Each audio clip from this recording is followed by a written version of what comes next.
E está entrando aqui com a gente o Hugo. Olá, Hugo, tudo bem? Boa tarde. E Zé Correia, beleza, boa tarde. Beleza? Desculpe que demorou um pouquinho mais, né? Não, Evento não, ao vivo tem isso, eles dão um delayzinho. tava escutando aqui o assunto aqui, Foi bem muito interessante. legal, uma energia muito positiva da Débora falando aí sobre TDAH e o que há, né?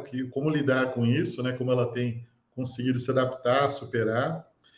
E vamos apresentar, Hugo, eu vou pedir até, a gente está fazendo aqui uma autoapresentação para os nossos colegas que estão assistindo, né?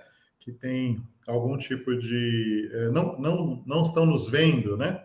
Então a gente está se descrevendo para eles aqui no comecinho. Então, eu vou aproveitar que eu não fiz ainda de tarde, eu vou fazer de novo, né? Fiz de manhã, mas não tinha feito de tarde. Aí eu peço para você também se descrever, depois contar um pouquinho da sua história. E em seguida a gente bate aquele papo que a gente vai fazer agora aqui um painel, né? O Hugo é CEO da Base 2 Tecnologia, que é uma das maiores empresas especializadas em teste de software em QA aqui do Brasil, com sede em Belo Horizonte. E ele vai conversar aqui com a gente fazer um bate-bola aqui falando sobre o QA, né? O que as empresas esperam do QA. Ele, como presidente da empresa, a pessoa que está ali próximo aos projetos também, porque ele é bem ali, mão na massa, né? Como que ele está sentindo aí o mercado, os profissionais, como que você que está ouvindo pode se destacar. Porque a gente sempre ouve muito aquele lado do pessoal que vende curso, do pessoal que faz palestra, o pessoal que também é colaborador. Aí um fala, faz o currículo assim, faz o currículo assado, estuda isso, estuda aquilo. Então a gente vai conversar um pouquinho para ter um outro lado, o lado da empresa, o lado de quem contrata pessoas, né? E conhecer como que ele está vendo aí o mercado, as mudanças, as tendências. Mas antes disso, só me apresentar, eu sou José Correia, eu sou um homem pardo, né? Como eu já falei, se fosse nos Estados Unidos podia ser classificado como negro. Tem uma barba castanha escura com a parte inferior já bem grisalha. Sou calvo e estou com uma camisa preta e atrás de mim tem uma estante com livros e alguns objetos. Hugo, por favor. Vamos lá, nunca fiz isso não, mas vamos lá. Agora daqui para frente você vai fazer mais, não se preocupe. Mas, joia. Então, gente, é prazer, né? Meu nome é Hugo, eu sou um dos fundadores da Base 2, hoje eu sou o CEO. Eu sou um homem branco, menos calvo que o José Correia, mas calvo também. Atrás de mim aqui tem uma prateleira, um mapa, tô com a camisa branca e tenho uma barba um pouco mais rala que a do José Correia, mas tenho uma barba também. Completei, José Correia, o checklist, faltou alguma coisa? Perfeito, perfeito, muito bom. E vamos lá. Então, a gente combinou, né, com o Hugo de fazer aqui realmente um bate-papo, né? E eu quis trazer essa visão dele, né? Porque ele tem uma. Vocês estão vendo que hoje a gente está tentando trazer aqui um leque de perspectivas, né? Para ser interessante tanto para quem está ingressando na profissão, como para quem já trabalha há muito tempo, já tem várias experiências. Então, a gente falou sobre classificação de defeitos, a gente falou depois, mostramos ferramenta App Inspector para automação mobile, a gente falou mais de carreira com o João Júnior, enfim, agora falamos de TDAH. Então, a gente está fazendo aqui uma coleção de temas, né? E eu acho que é muito interessante para quem está ingressando aí no mercado de trabalho, para quem vem de outras áreas, ou até mesmo para quem já é de TI, fez faculdade, ou está hoje trabalhando em suporte, em desenvolvimento, conhecer um pouquinho da visão justamente de uma pessoa da empresa que está ali do outro lado, né? É a pessoa que, enfim, conversa com os líderes de projeto, que conversa com o pessoal de RH, que ajuda a definir a vaga, né? O Hugo, inclusive, no ano passado, se você procurar aqui no canal da Interassist, depois a gente pode colocar até um link aqui para fazer a conexão. Ele fez uma apresentação muito interessante, mostrando como que é o processo lá de recrutamento, plano de carreira dentro da Base 2, como que eles estruturam tudo isso. Então, por isso que me motivou a chamar o Hugo aqui para conversar. Hugo, eu gostaria que você começasse dando a sua opinião de como você acha que hoje, nós estamos aqui em 2022, quais seriam os requisitos mínimos, né, básicos, para que uma pessoa que vai se candidatar a uma função de júnior, a pessoa está começando a trabalhar na área. Gostaria que você comentasse um pouquinho o que você acha que a pessoa tem que buscar de conhecimento para começar, o início de tudo. O que você acha? Tá, vamos lá. falar um pouquinho do mercado rapidinho, tá? Hoje nós trabalhamos contratando, fornecendo mão de obra para alguns clientes, usando mão de obra internamente para projetos, tá? A gente tem sofrido bastante para contratar, tá? Existe um gap estimado aí, foi uma notícia que eu vi em março, de 408 mil vagas de TI no Brasil, que é muito bom para os profissionais de TI, né, gente? Porque vocês estão do lado da falta de oferta aí, enquanto a demanda está alta. E as empresas têm que se virar para poder atender às necessidades dos seus clientes, tá? Então, sim, tem uma abertura grande para júniors no mercado hoje, tá? Mas aconteceu um fenômeno importante de 2021 para 2022. 2021 foi aquele ano pós-pandemia, né? E eu estava vendo um estudo, foi o ano de maior crescimento da TI no Brasil, foi ano 2021. E realmente, né, quem trabalha na área sentiu o salário subindo, muita oferta, o pessoal de recrutamento sondando todo mundo. Só que as empresas logo perceberam que isso não é sustentável, você aumentar salários de forma descontrolada, especialmente se você começa a remunerar uma pessoa que é júnior como sênior em alguns casos. E deu-se um início de um movimento muito forte de formação de mão de obra, tá? Então, já vinha um movimento crescente, né, mas começaram a aparecer escolas, né, alternativas, né, a Iteracis, o Júlio de Lima, são os principais exemplos para mim na nossa área, tá? Mas você tem escolas de programação, você tem a Kenzie, você tem a Tribe, são meios alternativos de formação de mão de obra, saindo um pouco do meio acadêmico. E por que eu estou colocando isso? Porque hoje a gente já recebe, eu falo por experiência, se eu tenho uma vaga de júnior, uma posição de júnior, eu não tenho muita dificuldade de receber currículo, não. Não é um problema. Tá? Eu tenho um problema quando eu estou falando de sênior, quando eu estou falando de pleno, isso aí já é um problema. Mas o júnior não tem problema, não. Por quê? Com esse movimento de formação de mão de obra, a oferta aumentou bastante. Tá? E gente muito boa que veio de outra área, e tem uma formação top na outra área, está entrando na TI, é uma pessoa que aprende rápido as coisas na TI, que é o básico, né? Então, para começar, voltando à pergunta do Zé Corrêa, para ser objetivo, é o seguinte: vocês precisam ter algum tipo de formação no currículo, tá? Seja estar matriculado em alguma faculdade, tá? Terminando o curso, no início do curso, no meio do curso, que já é válido.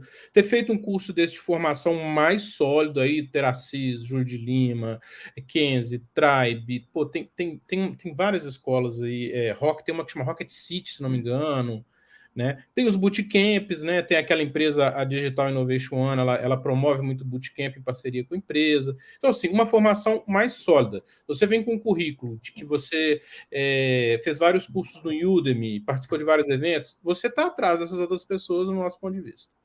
Tá? Então, assim, você tem que estar envolvido numa formação de TI minimamente. Quanto mais avançado você tiver nisso, melhor. Tá? Porque senão você sai atrás. Então, não adianta você ser uma pessoa com doutorado em Direito e vai disputar com um graduado em Contabilidade, mas ele fez um curso na Iteracis de teste, tem a CTFL, por exemplo, ele vai sair na frente. Tá? Outro ponto importante também para o perfil júnior, na área de qualidade de software. Automação de teste, gente. Pelo menos uma ferramenta você ter, digamos, um domínio mínimo. O que eu chamo de um domínio mínimo? Ter feito código, ser capaz de apresentar um projetinho que você fez, seja Java, Selenium, Cypress, Playwright, ferramentas de automação de API, uma delas, pelo menos, para você ser capaz de falar a respeito dela numa entrevista. Tá? De novo, isso é diferente de fazer um curso no Udemy teórico. Não, é mão na massa mesmo. Isso vai te destacar. Tá? Fora isso, um outro movimento em 2022. Muitas empresas estão desejando o híbrido. Tá? É uma discussão enorme, não é nem pauta aqui da nossa conversa, essa discussão do híbrido remoto. Tá? Mas vamos aos fatos. Algumas empresas estão exigindo. Ponto. Para quem quer entrar na área, isso no fundo é bom. Por quê? Porque o pessoal que tem um currículo já mais sólido e tem, de certa forma, mais opções, eles vão optar pelas vagas remotas. Tá? Por N razões, as vagas remotas são mais desejadas. Ou seja, para as vagas híbridas e presenciais, vai ter uma tolerância maior para pessoas em início de carreira. Tá? Então, ter essa disposição de trabalhar, para quem está no início de carreira, de trabalhar presencialmente ou híbrido, é uma vantagem. tá? É uma vantagem para quem quer ingressar no mercado. Então, assim, eu diria isso, José Corrêa, porque realmente, nos últimos anos, a gente foi baixando a regra de exigência por causa desse movimento de oferta e demanda. Tá? Mas, assim, há um desejo ainda de uma pessoa que é proativa, uma pessoa que tem disponibilidade, etc. Apesar de que isso é muito difícil de medir numa entrevista. Mas isso é importante no decorrer, depois que você entra, para você poder crescer dentro da empresa. Demonstrar interesse, demonstrar que está buscando evoluir na área, que está estudando, interagindo com seus pares, buscando os profissionais sêniores para ajudar. Mas, assim, isso é depois que entra. Tá? Mas para entrar, o crivo passa ali numa automação de testes e em alguma formação. E algumas empresas aplicam prova de programação básica, tá? Seja HackerRank, CoderByte, mesmo para o profissional de QA. Eles querem ver a capacidade de lógica de programação da pessoa. Eles não querem nem ver se a pessoa é um grande programador, não. Tá? Hoje em dia, os QAs que não automatizam, que estão no mercado, são aqueles mais experientes. Tá? Você não vê muito QA que não automatiza iniciando carreira em testes hoje. Aí a janela para esse perfil está muito reduzida. Tá? Então, é isso que eu diria da nossa ótica lá na base 2. Perfeito. E aí, quando você coloca do híbrido, né? E que foi até uma boa dica, né? Porque normalmente muita gente quer já começar, né? Eu quero começar no home office. Às vezes, né? Se você está sentindo uma dificuldade em colocação, se você se disponibilizar para ir na empresa, né? Que nem muitas vagas hoje pedem para você ir 2, 3 vezes por semana na empresa, você pode ter um diferencial de quem está só querendo realmente o online. E você também colocou o híbrido de uma outra forma também, que é a questão de você ter um conhecimento tanto em manual como em automação, que é outro ponto também muito estratégico, né? E eu achei legal você comentar, você encontra pessoas seniors que não têm automação, mas toda a garotada, né, toda essa nova geração que está chegando no mercado, ela já vem sabendo que ela tem que aprender isso, ela já vem mais consciente, né, de que tem que ter essa parte técnica, então é curioso, né? Você acaba encontrando gente sem automação mais no nível pleno e sênior do que realmente uma pessoa que está começando. É bem interessante mesmo. Então, acho que são posições. Olha, o que ele colocou para nós é que nós estamos, né, os profissionais, com um bom momento, né? Existem muitas vagas em aberto, mas que é preciso saber se diferenciar um pouco dos outros. A gente está num momento incrível, tem muita gente produzindo conteúdo, muitas escolas, muitos cursos. E eu até digo para vocês que o segredo até para você escolher um curso ou uma escola é que todo mundo hoje tem algum conteúdo gratuito para você experimentar. Porque existem muitos nomes, aí você ouve várias recomendações, várias referências, mas experimenta um pouquinho, porque a gente às vezes existe uma coisa engraçada, né? Tipo uma química, professor-aluno, escola-aluno, que às vezes aquela pessoa, por mais que ela seja conhecida ou menos conhecida, na hora que você tem um contato, você entende o que ela está falando, parece que ela fala a sua língua, ela te ajuda a entender. Então, acho que é um ponto interessante aí para quem está começando essa jornada de escolhas, porque tem muita oferta de curso também, então escolha, experimente, né? Então, aí você consegue ter as suas, uma referência. Então, isso é uma coisa legal. Antigamente, o cara contratava o curso às cegas, né? Ele ia muito só pela referência. Hoje você consegue experimentar, assistir live, todo mundo faz aquela semana de alguma coisa lá e no final vai ter uma oferta de um curso, então acaba sendo interessante. Vamos prosseguir, temos uma pergunta aqui, e eu vou, aqui uma pessoa do público mandou, e eu vou fazer um link dessa pergunta com o que você colocou do pleno e do sênior. Então, para o júnior ficou claro que existe uma maior flexibilidade, claro que quanto mais preparado ele vier, mais interessante. Tinha uma pessoa que numa live anterior, numa das etapas anteriores, comentou uma coisa que agora está me voltando, que a gente não respondeu, que é a questão do júnior, né? Às vezes o júnior, dependendo da vaga, já tem um monte de coisas lá descritas. E eu percebo que o mesmo nome de júnior hoje talvez devesse ter 2 nomes, né? Porque tem aquele júnior, que é o momento ali inicial, né? Que a empresa vai colocar num desses programas de treinamento interno ou ali um bootcamp, e tem um júnior que ele já é alguém que já tem ali alguns meses, alguma prática, né? Então, acho que até essa nomenclatura de júnior para a gente precisava virar 2, né? Uma vaga que, olha, a gente vai analisar e dar oportunidade de capacitação, e outra que a gente quer um júnior, mas que ele já tem algum tempo ali de prática. Agora, indo para a pergunta, para um pleno, né? Primeiro, como que você diferencia o que é para você alguém que é júnior, pleno e sênior? Que isso é uma coisa que é interessante a gente colocar aqui para o pessoal. E o que você valoriza num pleno, o que você valoriza num sênior, né? Como competências, habilidades, enfim. E eu vou deixar você responder essa primeiro, para não embolar, e depois eu faço a pergunta do Josué Luiz Amâncio aqui, tá bom? Tá. Sobre esse primeiro ponto que você falou aí do júnior, júnior de início de carreira, júnior já mais experiente, você deve conhecer aquele estudo daquela consultoria chamada Robert Half. E esse estudo de 2022 deles, é estudo público, tá, gente? De pesquisa salarial, é bem interessante. Eles fizeram foi a primeira vez que eu vi, eu não sei se tinha nos outros anos, eu acho que não. Eles têm assim, para o júnior, para o pleno e para o sênior, eles têm 3 colunas, que eles chamam de 25, 50 e 75. O 25 é o júnior ou o pleno ou o sênior que no início dessas carreiras. O 50 já é uma pessoa com já mais sólido, já está rodando nessas carreiras há algum tempo. E o 75 são aqueles que estão se destacando. Então, você vê que uma empresa igual a Robert Half, que é reconhecida mundialmente sobre isso, já está diferenciando isso nos estudos dela. Tá? Legal. Na base 2, a gente tem um critério objetivo de pontos para classificar as pessoas. Né? Então, a gente classifica as pessoas mediante tempo de experiência, mediante formação, certificados, cursos, desafios que a pessoa fizer. E estávamos avaliando até de entrar com um modelo de hard skills. Mas a gente ainda não virou essa chave da hard skills, não. Tá? Só um minutinho, eu estou no meio da apresentação aqui, depois eu te ajudo. Desculpa que eu estou sendo interrompido. Então você pode liberar aqui? Não, agora eu não posso, não, tá? Não. Só um minutinho aqui, gente, desculpa o problema. Não precisa desculpar, todos nós temos isso. Mas é interessante, ó, essa questão do júnior, pleno e sênior, vocês vejam que o querido nos trouxe aqui de informação, é que mesmo quando você é júnior, né, você tem níveis, né, que é isso que ele falou dos 25, 50, 75, ou seja, você é um júnior ali iniciando, um júnior um pouco mais experiente, então tem essas faixas. Fica à vontade. Resolvido o problema do home office aqui. Normal. Então, na base 2, temos esse critério objetivo, então a gente consegue classificar, é uma classificação nossa, que ela foi calibrada ao longo do tempo na empresa, com os vários profissionais que a gente tem lá, tá?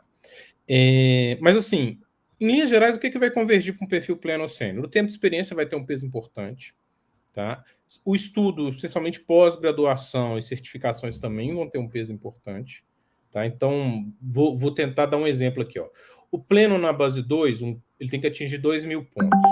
Ele consegue isso com 2 a 3 anos de experiência, dependendo do tempo que ele de ter certificação, de pós-graduação e outras habilidades que ele tiver que a gente pesar, tá?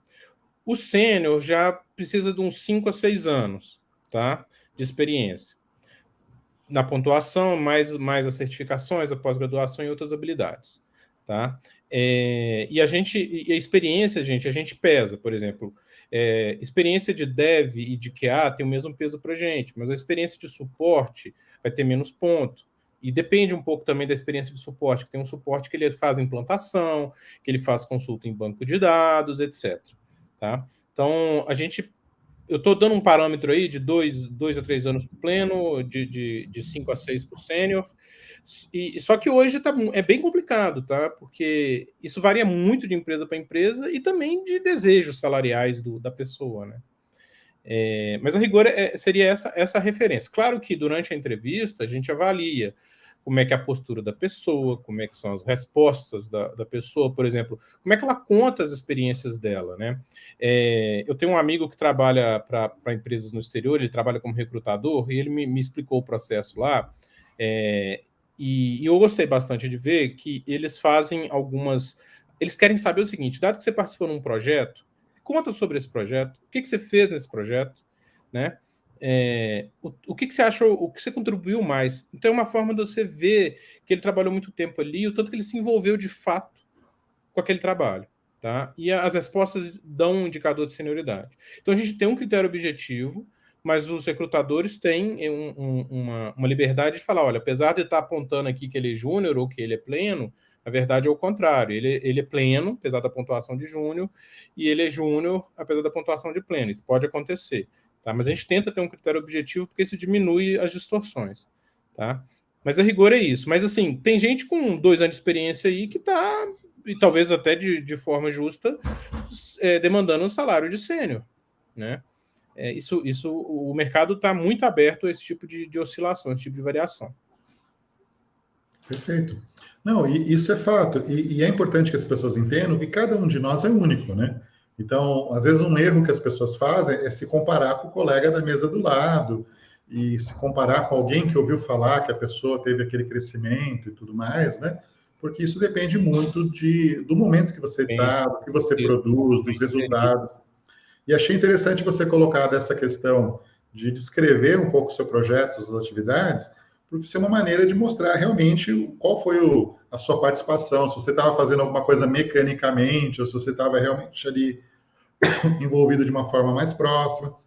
Por causa desse processo todo de muitas vagas, existem até algumas entidades, se a gente pode chamar assim, que às vezes elas estão meio que preparando o candidato para a vaga com um discurso, né? Então ele vai lá, e até isso que você está falando, conta sobre um projeto, o camarada começa a contar do projeto.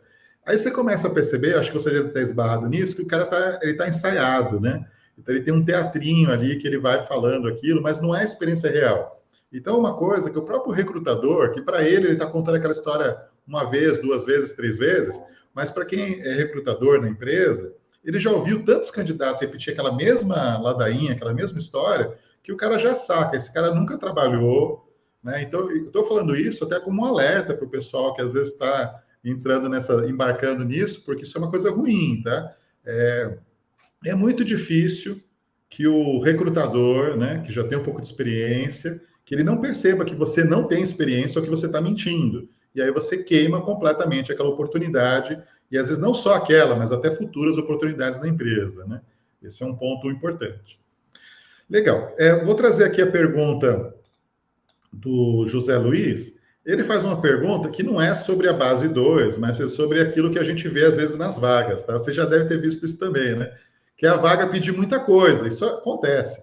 A gente tem a sensação até que alguém dá um Ctrl+C, Ctrl+V numa vaga e acrescenta mais uma coisa. Aí o próximo pega aquela vaga já grande e já coloca mais alguma coisa. Então, o que ele está perguntando como que você enxerga esse tipo de vaga, de exigência, em que se pede muito, né? Ou seja, de repente pede-se inglês e o candidato depois não usa o inglês, pede-se conhecimento de uma linguagem, de um framework, de automação, isso a gente vê, inclusive a empresa perde o camarada logo, né? Porque pediu um monte de conhecimento de automação, aí quando a pessoa chega lá, ela está no manual, só no manual, e aí ela fala assim, não me preparei para isso, eu vou embora, né? O que você acha dessa questão dessas vagas super, né, super exigentes e que não vão ser utilizados os conhecimentos? Olha, acontece. É um erro da empresa, do processo de recrutamento. Quem já viveu o processo de recrutamento compreende facilmente como é que se chega a isso. Tá? Porque o time de recrutamento, apesar de que hoje em dia você tem recruiters bem especializados, eles ainda recebem a especificação de um time técnico. E muitas vezes o time técnico não tem, como é que eu vou dizer, sensibilidade de mercado para entender que não adianta pedir um monte de coisa, que muitas vezes nem eles sabem. É lógico que quando eu comecei a trabalhar com vagas, eu fazia isso também, um equívoco. Tá? Mas não vejo isso como um problema para o candidato. Tá? Por quê? Porque sabendo como é que funciona o processo seletivo, e o processo seletivo é sempre uma disputa pela melhor oferta. Se a vaga está exigindo muito, você pode saber que é muito difícil dela conseguir muitos candidatos com todas aquelas habilidades, sequer um. Mas se for uma empresa que te interessa, tem gente que recomenda, tem um Glassdoor legal, tem GPTW, se candidate. Se você tem parte daqueles requisitos, se candidate. Deixe claro, seja bem franco na entrevista, quais são as habilidades que você tem, quais você não tem, e deixa para eles decidirem. Por quê?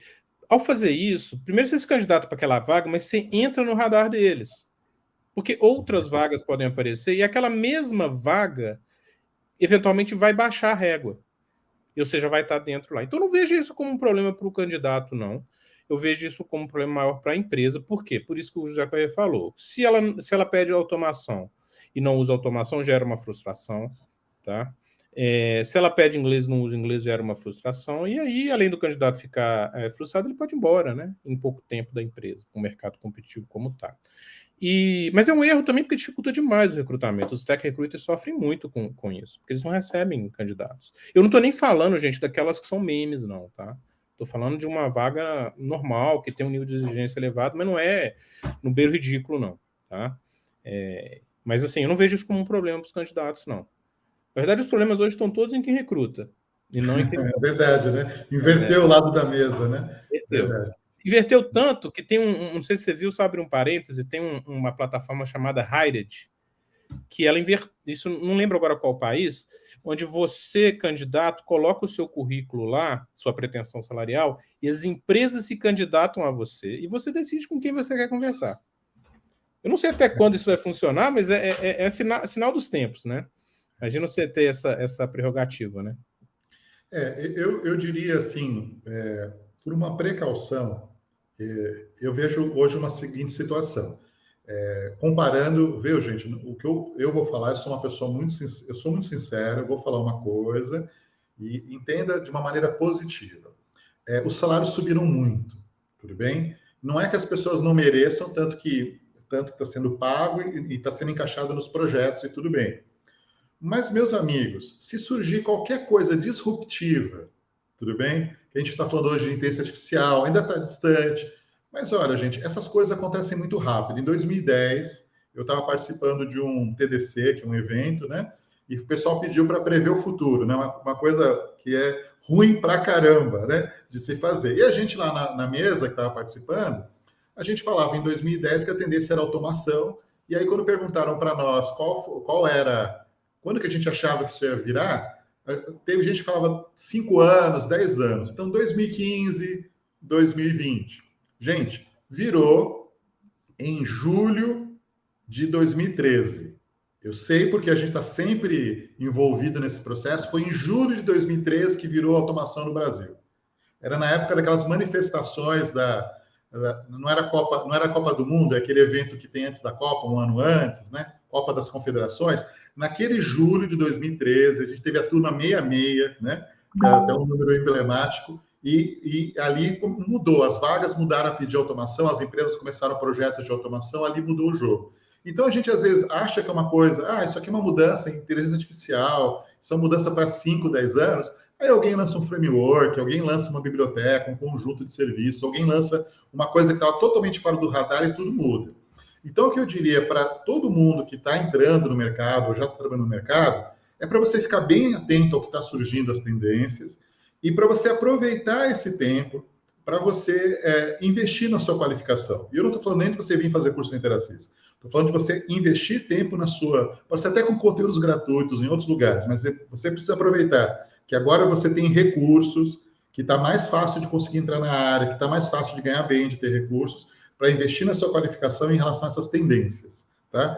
Porque se isso aí tiver uma ruptura, a gente vai ter, como já aconteceu antes, na época do governo Dilma, em que os salários tiveram o contrário, eles caíram. Eu tive alunos que falaram, olha, professor, eu fui demitido e estou conseguindo um emprego agora para ganhar 30% a menos, 40% a menos. Então, o mercado tem essas oscilações. Então, tem vacas magras, tem vacas gordas, aproveite as vacas gordas, sabiamente, para... né, se preparar para alguma situação, alguma mudança. E mudança faz parte da natureza do mundo, né? E do trabalho também. Ok? Olha lá, até a Jacilene, ela fez essa pergunta de novo no último TDC, né? Exatamente, do futuro. Eu até comentei que 10 anos antes tinha me perguntado isso, verdade. Então, o pessoal está até comentando IA para manter sistemas em COBOL, é até um artigo que saiu recentemente, isso mesmo. Legal. Hugo, vou te fazer outra pergunta. Eu sei que você tem um tempo aí curto, né? A gente se programou, já deu uma estouradinha, só mais alguns minutinhos. Gostaria de perguntar para você, a gente falou sobre júnior, sobre pleno e sênior, sobre esses momentos, assim. Eu queria te perguntar uma outra coisa. E para evoluir dentro da empresa, para crescer, para se destacar dentro da empresa? Pronto, legal. Eu passei no processo seletivo da base 2 ou de uma empresa também, conceituada, qualificada com a base 2. Não é um lugar que eu quero só, né, mudar daqui a pouco para outra empresa que me ofereceu uma hora. Eu quero fazer uma carreira, eu quero seguir uma carreira numa empresa. O que você considera que você e outras pessoas aí na sua empresa, outras empresas que você conhece, levem em consideração para reconhecer aquele profissional que para dar oportunidade para ele crescer, se desenvolver? Como que você acharia? Você tem um sistema de pontos, mas o que seria assim, traduzindo, né, para quem não tem um sistema de pontos, né, o que você leva em consideração? Tá. O sistema de pontos, ele também tem uma subjetividade. Por exemplo, a gente tem carreiras de especialista, de arquitetos, que são, você muda, você não, como é que fala? A promoção ela é vertical, né? Ela não é horizontal, né? Horizontal, assim, júnior, júnior 1, júnior 2, pleno 1, pleno 2, pleno, tudo na mesma carreira. Mas, por exemplo, se você está na carreira de analista de testes, para virar especialista, é porque a gente te coloca na carreira de especialista, e também lá tem um sistema de pontos, mas é porque você demonstrou um destaque especial, tá? Bom, gente, isso não é tão difícil à primeira vista, porque eu gosto de pensar sempre o seguinte: quando eu sou o cliente, eu gosto do fornecedor ou do prestador de serviço que resolve meus problemas e não que me cria problemas, tá? Então, quem que cresce mais aceleradamente nas carreiras são aquelas pessoas que estudam mais, tá? E que usam esse estudo para resolver problemas nos projetos em que elas estão envolvidas. E são as pessoas que têm uma postura de vou te ajudar a resolver o problema, não estou querendo... Tem uma coisa que desgastou demais várias pessoas ao longo da minha experiência, foi a pessoa querer revisitar os processos da empresa. Ah, não, você está fazendo isso da forma errada, no requisito não foi bem definido. Não, pelo amor de Deus, isso é uma coisa super antipática de se fazer, tá? Toda empresa tem um monte de problema de processo, todo mundo sabe disso. Dificilmente você acabou de chegar, quase que zero a chance de ser você que vai resolver isso. Olha por que eles estão fazendo agora, o que tem que ser entregue agora, e ajuda eles a entregar aquilo ali. Pode sim opinar sobre isso, mas aguarda uma oportunidade. Não vira o reclamão, não. Vira a pessoa para, posso contar com essa pessoa aqui para resolver meus problemas. E sem criar muitas condições e burocracias internas, isso vai te afastar. Então, a pessoa que resolve mais problema, a pessoa que estuda, você está vendo que ela está evoluindo, que ela está crescendo, é a pessoa que vai receber as melhores oportunidades, é a pessoa que vai ser lembrada. Por exemplo, vamos supor que eu tenho 10 analistas de testes, abri uma vaga de especialista. Eu vou naquela pessoa que resolve meus problemas, eu vou naquela pessoa que fez uma hora extra ali quando eu estava precisando, né? Eu estou falando eu como gestor, né? E não que eu defenda fazer muita hora extra, acho que fazer muita hora extra aí vai voltar na palestra anterior, né? Vai voltar na conversa anterior, vai ter desgaste necessário. Mas assim, gente, oportunamente, faz uma hora extra, agrada ali o gestor que vai tomar decisões futuras sobre você. Isso vai fazer diferença. E uma outra coisa, gente, não vamos fingir que isso não existe. Relacionamento é chave de sucesso de muita coisa. Você não precisa ser o mais carismático, mas comunique minimamente, se esforce um pouco para se relacionar, para participar de um evento, para interagir. Não deixa de considerar essa variável, não, porque ela faz muita diferença na hora que as empresas tomam a decisão sobre quem vai subir junto ou quem vai ficar para trás. Tá? Então, mesmo dentro do mapa nosso, que é um sistema objetivo, tem subjetividades relacionadas a esse tipo de avaliação. Tá? Então, pensa em você. Quem que você, se você estivesse no lugar do gestor, quem que você gostaria de promover? A pessoa que está resolvendo seus problemas ou que está trazendo mais? Né? Se você pensar assim, você vai ver facilmente que ficar querendo revisitar as coisas é uma bobagem. É importante entender que todo mundo, como você colocou muito propriamente, quando você chega numa empresa, tem um monte de coisa que você não vai concordar. É normal, tem um monte de coisa que você, isso aqui eu faria diferente, tudo mais. E normalmente as pessoas que estão lá já sabem disso, né? Que é isso que você está colocando. Já sabem que aquilo não é perfeito, que não é o jeito ideal, que já deu problema. Ela podia te dar uma aula te dizendo de tudo que já deu errado por causa daquilo, né? Porque ela tem as histórias. Mas, né?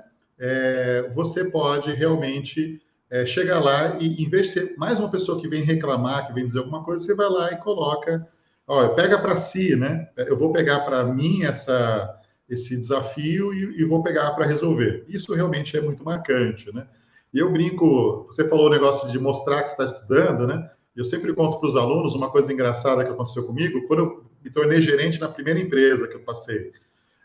que foi, eu encontrei um diretor da empresa no elevador, né? Ele me conhecia, ele me entrevistou, ele que me contratou, e ele me encontrou no elevador carregando os livros da pós, ele fez uma brincadeira lá, né? Você estava fazendo musculação, aí ele quis saber o que eu estava fazendo, ele achou meio diferente, porque eu estava fazendo uma pós em gestão, né? Ele achou que eu ia fazer uma pós mais técnica, perguntou se eu me interessava por aquele assunto, beleza. Passou 3 meses, um colega saiu, né? Não falei mais com ele sobre aquilo, tinha um post-it no telefone lá na mesa, né? Para ir conversar com ele, ele chegou lá e me fez uma oferta para assumir a área que o colega estava saindo. E eu tenho claramente para mim, né, nesse negócio que a gente está falando de relacionamento, que foi o elevador, sabe? Não que ele não me conhecia, nada disso, tudo isso. Ele conhecia minha competência, já trabalhava na empresa há alguns anos, já tinha resolvido vários problemas, várias situações, né? Mas eu acho que aquele encontro ele foi marcante para ele lembrar, porque foi próximo, também tem isso, né? Não é um encontro de, um ano atrás, é um encontro ali perto da tomada de decisão. Legal? Hugo, só temos aqui uma perguntinha rápida, né? Um colega perguntou daquela questão, né, que você falou do leilão, né? Se não seria um leilão, né? E é sim, então essa a gente já responde, né? É um leilão invertido, né? Em vez do candidato, né? Passar por várias empresas, ele se posiciona e as empresas oferecem e ele toma uma escolha invertida. Então, realmente é o que você entendeu mesmo, né? Que é invertido. Fazer um leilão não é um problema. O problema é como você faz isso, né? Sim, tem que fazer bem, com bastante ética, né? E leilões são um problema, né? Se você fizer leilões frequentes para ficar trocando de empresa, sim. Porque o seu currículo de 3 em 3 meses mudando de empresa, quem bate o olho fala, poxa, por que comigo vai ser diferente, né? Mas o leilão por si só não é um problema, ele só tem que ser feito com cuidado, né? Sem ficar desrespeitando eventualmente a empresa ou o candidato numa determinada circunstância. Verdade. E quando você pula muito de emprego para emprego, você não consegue contar uma história do que era o projeto, o que foi que aconteceu, quais foram as dificuldades, como foram superadas. Então, você precisa ter um tempo para você ver um ciclo do projeto como um todo, para você poder contar e ter essa experiência. Senão você só tem fragmentos, isso é ruim. E uma última pergunta, né? Aqui é do Rodrigo Santos. Ele perguntou em relação a ferramentas, né? Se você tem algum conjunto de ferramentas, linguagens, alguma coisa que você indicaria para quem está aí começando com o QA Júnior. Bom, ferramentas open source, tá? Não se especialize em ferramentas proprietárias, exceto se você tiver uma oportunidade financeira de se especializar ali e aquilo te dá uma renda boa. De forma generalista, a open source, no nosso mundo de qualidade de software, ela é muito mais bem vista, tá? Hoje, se eu fosse escolher uma linguagem para aprender, eu do zero, né? Considerando que eu estou em início de carreira, eu aprenderia Python e aprenderia Python com Selenium. Porque o Selenium não é o mais moderno, mas ele ainda é muito utilizado e é muito conhecido. Você pode trabalhar com Cypress, Playwright, mas assim, dando uma resposta objetiva, Python com Selenium. E o Python ainda vejo uma outra vantagem que não sei se os profissionais da área de qualidade já observam. Tem um outro universo crescendo paralelo à automação de teste, que é o de RPA, que é de automação de processo de negócio. E as bases tecnológicas são praticamente as mesmas da automação de testes, especialmente quando você está lidando com Python. Estou querendo dizer o seguinte, se você for um profissional que sabe trabalhar Python bem para automação de testes, você vai saber trabalhar bem Python para RPA, isso te abre um outro leque de vagas. Tá? Então, resposta objetiva. Nova carreira, né? Paralela, né?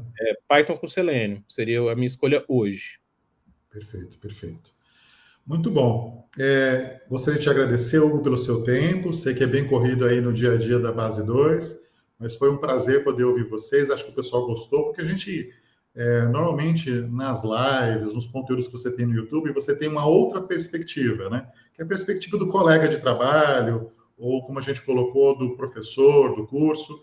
E é legal você ouvir a perspectiva de alguém que está ali no dia a dia da empresa, que tem uma formação técnica, que, enfim, sabe o que está comentando sobre a tecnologia, já foi desenvolvedor, abriu uma empresa de QA pioneira em Minas Gerais e no Brasil, então acho que foi interessante para a gente colocar alguns pingos nos is e entender como funciona. O pessoal curtiu mesmo também. Agradeço você. Muito. Eu agradeço, Zé Corrêa, pelo convite, mais uma vez aí participar do evento da Interacis, e estou à disposição. Precisando, é só chamar. E quem tiver interesse na base 2, gente, pode entrar em contato comigo. Vocês vão me achar no LinkedIn fácil e e-mail também, se precisar. O Zé Corrêa passa, eu não sei nem se eu consigo escrever aqui, mas... Está aqui, lá na página, tem no LinkedIn, dá para mandar mensagem pelo LinkedIn também para o Hugo, né? E tem lá na página do evento, embaixo da foto do Hugo, tem o LinkedIn dele e tem o site da Base 2. Então, vocês também conseguem entrar em contato com a Base 2 também. Então, tá bom, gente. Muito obrigado aí. Obrigado, Ótimo Hugo. aí. Tchau, tchau. Tchau, tchau.